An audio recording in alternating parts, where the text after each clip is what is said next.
الرحمن الرحیم۔ مومنین، آج کا سوال جو ہے وہ یہ ہے کہ کسی برتن میں کتے کا لعاب دہن گر جائے یا پیشاب وغیرہ گر جائے تو اس کو کیسے پاک کیا جائے۔ دوسری صورت یہ ہے کہ اگر کتا جو ہے وہ گیلا ہو اور وہ برتن کو ٹچ کرے اور برتن کے ساتھ چھو جائے تو مس کر جائے اس کو، مطلب اس کے ساتھ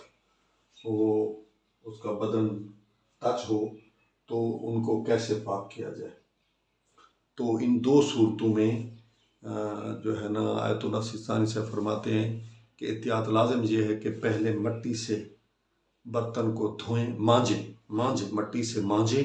اور پھر مانجنے کے بعد مٹی کو ریموو کریں، ختم کریں پانی سے، پھر 3 مرتبہ جو ہے وہ صاف پانی کے ساتھ، مطلق پانی کے ساتھ، چاہے وہ کر ہو، کلیل ہو، جاری ہو، جو بھی ہو، اس سے برتن کو دھوئیں تو وہ برتن